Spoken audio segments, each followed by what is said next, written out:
আসসালামু আলাইকুম রাহমাতুল্লাহ বারকাতুহু। প্রিয় শিক্ষার্থীবৃন্দ, আশা করি তোমরা ভালো আছো। আমিও ভালো আছি, আলহামদুলিল্লাহ। আজকে আরো নতুন একটি ভিডিও নিয়ে তোমাদের সামনে হাজির হলাম। আশা করি তোমরা শুরু থেকে শেষ পর্যন্ত দেখবে, তাহলে অনেক উপকৃত হবে। তো দেখতে থাকো।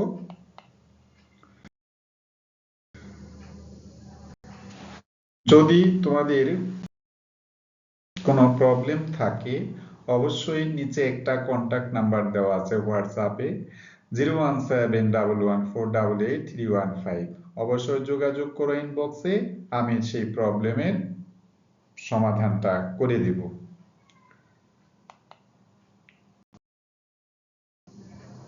যাদের জন্য কোর্সটি চালু করা হয়েছে, for BBA honours department of accounting management marketing and finance first ইয়ারের জন্য, এছাড়া যারা প্রফেশনাল কোর্সে আছে তাদের জন্যও কিন্তু অধ্যায়টি বিশেষ উপযোগী এবং কি কার্যকরী।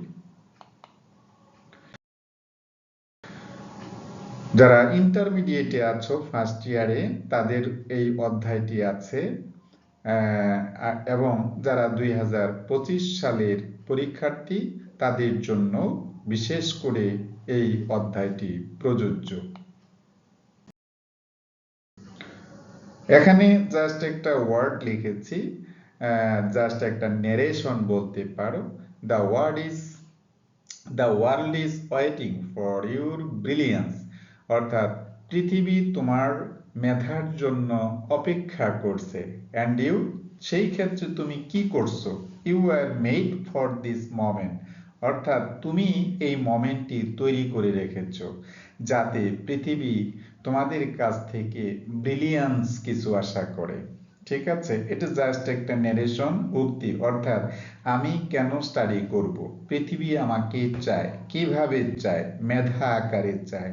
সেই মেধার বিপর্যয় যাতে কোনোভাবেই আমরা না করি, সেদিকে প্রত্যেকটি শিক্ষার্থী বৃন্দকে তোমার কি করতে হবে, খেয়াল করতে হবে। সেটা মেয়ে শিক্ষার্থী হতে পারে, ছেলে শিক্ষার্থী হতে পারে, ইভেন যে কোনো ধরনের যে কোনো বয়সের মানুষ হতে পারে। অর্থাৎ আমরা যদি উচ্ছৃঙ্খল হই তাহলে কিন্তু পৃথিবী কখনোই মেধা সম্পন্ন ব্যক্তিকে পাবে না।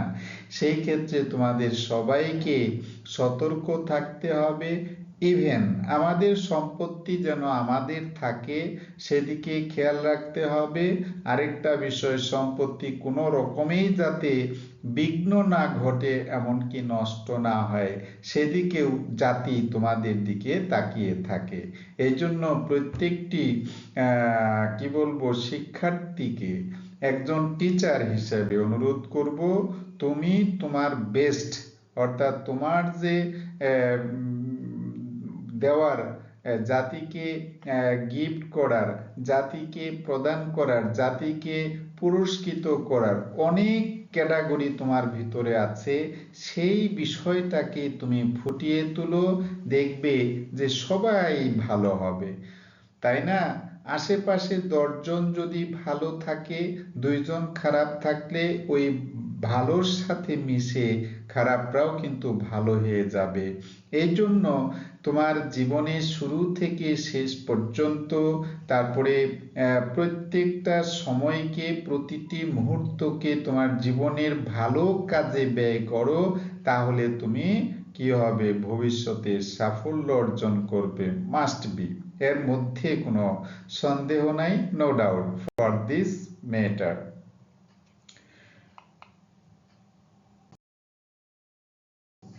ওয়ার্কশিট আজকে লেকচার 2, অর্থাৎ যারা ইন্টারমিডিয়েটে আছো তাদের হিসাব বিজ্ঞান পার্ট 1 এর মধ্যে ওয়ার্কশিট বা কার্যপত্র আছে।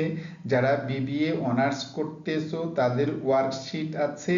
ওয়ার্কশিট মানে হলো কার্যপত্র। গত ক্লাসে বলেছি যে পত্রের মাধ্যমে ফিনান্সিয়াল স্টেটমেন্ট একসাথে করা যায়, অর্থাৎ ইনকাম অথবা লস একটা স্টেটমেন্টের মাধ্যমে জানতে পারি। এমনকি কোনো একটা নির্দিষ্ট সময় শেষে ওই ফার্মের অথবা ব্যবসায়ী প্রতিষ্ঠানের সম্পত্তির পরিমাণ এবং দায়ের পরিমাণকে আমরা আলাদাভাবে জানতে পারবো।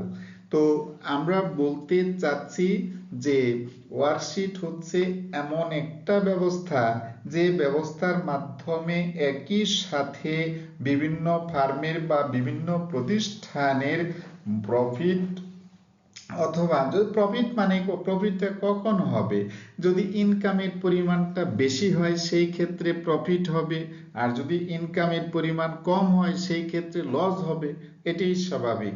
সুতরাং আমরা যে পত্রের মাধ্যমে একই সাথে ইনকাম স্টেটমেন্টের বিষয়টা জানতে পারবো, ইভেন কোনো একটা ফার্মের বা প্রতিষ্ঠানের সম্পত্তি কত দায় কত সেটা জানতে পারবো, সেই জানার মাধ্যমে যে পত্রটা, যে শীটটা, যে ফাইন্যান্সিয়াল স্টেটমেন্টটা আমরা তৈরি করে থাকি তার নাম হচ্ছে ওয়ার্কশিট। আশা করি তোমরা বুঝতে পেরেছো। টাইপস অফ ওয়ার্কশিট, অর্থাৎ ওয়ার্কশিট বিভিন্ন রকমের হতে পারে। গত ক্লাসে আমি বলেছিলাম যে কঠিন কোনো কিছু করতে গেলে অবশ্যই সেটা সহজের মাঝ দিয়ে যেতে হবে, অর্থাৎ শুরুতেই যদি আমি কঠিন কোনো কিছু তোমাদের সাথে আলোচনা করি তাহলে তোমাদের অনেকটা প্রবলেম ক্রিয়েট হতে পারে।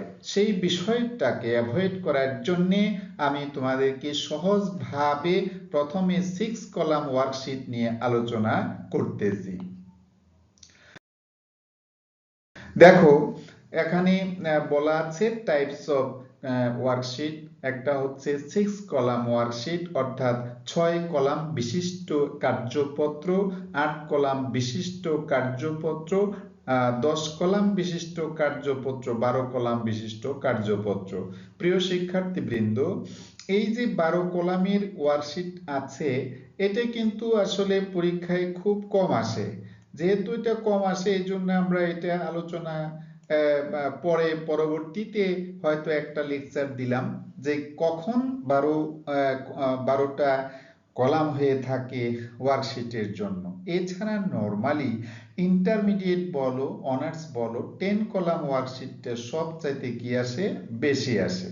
আবার 8 column worksheet now and then আসে, 6 কলাম ওয়ার্কশিট খুবই কম আসে। বাট এটা আমি কেন করতেছি, এই কারণে যে আমি যদি 12 কলামের ওয়ার্কশিট আলোচনা করতে চাই সেখানে 6 কলাম থাকবে, যদি 10 কলামের করতে চাই তবুও 6 কলামে থাকবে, আবার যদি 8 কলাম করতে চাই সেখানেও 6টি কলাম থাকবে। অর্থাৎ আমার 12 কলামে যেতে গেলে 6 কলামের বাড়ির উপর দিয়েই যেতে হবে। এই কারণে 6 কলাম ওয়ার্কশিট আসলে কি বিষয় সেটা তোমাকে কি করতে হবে, গভীরভাবে অনুধাবন করতে হবে টেকনিক্যালি, তাহলে তুমি পারবে। তো এরপরে আমি দেখো একটা ম্যাথমেটিক্যাল প্রবলেম নিয়েছি যে 6 কলাম ওয়ার্কশিট, সিরিয়াল নম্বর 1 আছে, 2 আছে, 3 আছে, 4, 5, 6, 7, 8, 9, অর্থাৎ 9টি আইটেম আমি নিয়েছি।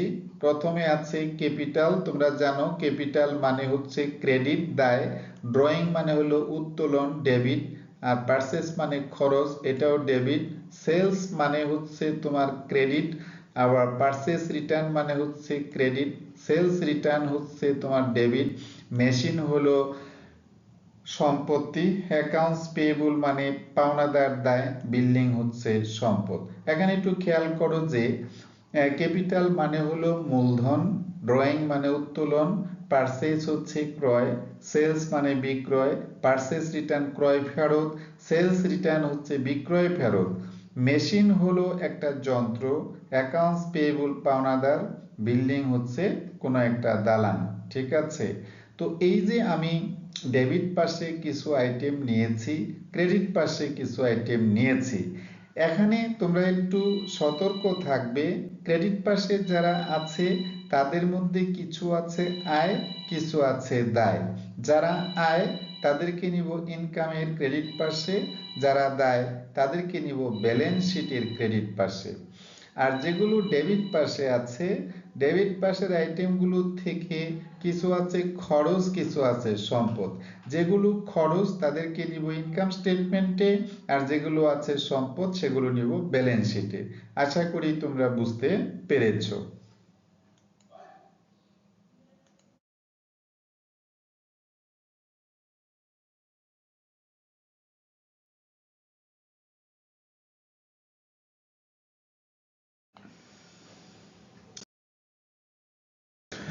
সিক্স কলাম ওয়ার্কশিটের মধ্যে খেয়াল করো, এখানে এই যে 1 থেকে 9 পর্যন্ত যে আমার আইটেমগুলা ছিল, এই যে দেখো ক্যাপিটাল ছিল, drawing, purchase, sales, purchase return, sales return, machine, accounts payable and building. যে কথা সেই কাজ। এখানে ডেবিট পাশে দেখো, ডেবিট পাশে আগে যা ছিল, ক্রেডিট পাশে আগে ছিল, ঠিক তাই আছে। তো আমি বলতে চাই যে এই পর্যন্ত একটু খেয়াল করো তো, যে এই পর্যন্ত বিষয়টা আমার আগের যে দেওয়া মিলে ছিল সেই বিষয়টাই কিন্তু আমি এখানে তুলে ধরেছি। তার মানে এই পর্যন্ত আগের প্রশ্নটাই। তাহলে আমার উত্তর কোন পর্যন্ত? এই যে ইনকাম স্টেটমেন্ট দেখতে পাচ্ছ, ইনকাম স্টেটমেন্টের একটা আছে কি বলো, ডেবিট পাস, আর একটা আছে ক্রেডিট পাস। তাহলে ক্রেডিট পাশে হচ্ছে কি আয়, এই যে সেলস যে আইটেমটা আছে সেটা হলো কি আয়, এই যে 2,00,000 টাকা। আবার পারচেজ দেখো, এটা ইনকাম স্টেটমেন্টের এই যে ডেবিট পাশে খরচ। তারপরে তোমার পারচেজ রিটার্ন যেটা, সেটা হলো ক্রেডিট ইনকাম হিসেবে ধরতে হবে। আবার সেলস রিটার্ন, সেল করেছিলাম ফেরত আসছে, এটাকে আমার খরচ হিসাবে ধরতে হবে। এবার একটু খেয়াল করি যে ক্যাপিটাল বসিয়েছি আমি, দেখো যে ব্যালেন্স শিটের ক্রেডিট পাশে যেহেতু দায়, ড্রয়িং হচ্ছে ক্যাপিটালের বিপরীত, এই যে ডেবিট পাশে। তারপরে তোমার পারচেজ তো এগুলো বলেছি। আর মেশিন একটা ছিল, দেখো মেশিন, মেশিন হলো সম্পদ, এই যে সম্পত্তি পাশে বসাইছি। অ্যাকাউন্টস পেয়েবল হলো দায়, এই যে দায় একবার ডাইরেক্ট ক্রেডিট পাশে বসিয়েছি, দায় পাশে। আর বিল্ডিং যেটা অ্যাকাউন্টস পেয়েবল বলে, বিল্ডিং যেটা আছে সেটা হলো সম্পত্তি। সম্পত্তিটা দেখো এই যে 2 লাখ কত 55,000, এই 2,55,000 টাকা এখানে বসিয়েছি। আশা করি বুঝতে পেরেছো। এখন ইনকাম স্টেটমেন্টে ক্রেডিট পাশে দেখো 2,02,000 টাকা আছে। তো এই 2,02,000 টাকাই হচ্ছে এই টাকা। এটার থেকে আমরা এই যে 50,000 টাকা হচ্ছে কি পারচেজ, আর 12,000 টাকা হলো বেতন, এই দুইটা বাদ দিয়ে 1,40,000 টাকা এটা নিট ইনকাম হিসাবে পেয়েছি। নিট ইনকাম মানে যেহেতু আয়ের পাশ বড়, এই জন্য নিট ইনকাম। তো এই নিট ইনকাম কে নিবে? মালিক নিবে। যেহেতু মালিক নিবে, মালিকের মূলধনের সাথে যায় যোগ হবে। তো মূলধন তো থাকলো উপরে, তো এখানে যায় যোগ করতে পারতেছি না। সুতরাং তোমার মাথায় থাকতে হবে, যেহেতু নেট ইনকামটা ক্রেডিট ব্যালেন্স, সুতরাং আমার ক্রেডিট পাশে বসাইলেই হবে। এই যে ক্রেডিট পাশে এখানে বসিয়ে দিয়েছি স্টার দিয়ে, ঠিক আছে, 1,40,000 টাকা। দেখো এখন ব্যালেন্স শিটের এই যে ডেবিট পাস এবং ক্রেডিট পাস, ডেবিট পাস এবং ক্রেডিট পাস যোগ করেছি 2,95,000, এই পাশেও যোগ করেছি 2,95,000। আশা করি তোমরা বুঝতে পেরেছো, খুবই সহজ একটা বিষয়, ঠিক আছে। তো থ্যাংকস ফর ওয়াচিং। যদি তোমাদের ভালো লাগে অবশ্যই লাইক, কমেন্ট এবং শেয়ার করবে। আর যদি কোনো ত্রুটি থাকে আমাকে পরামর্শ দিবে, পরবর্তীতে ভালো কোনো ভিডিও নিয়ে তোমাদের সামনে আবারও হাজির হব। সেই পর্যন্ত যে যেখানে থাকো ভালো থাকো, সুস্থ থাকো এবং নিরাপদে থাকো। আসসালামু আলাইকুম ওয়া রাহমাতুল্লাহ ওয়া বারাকাতুহু।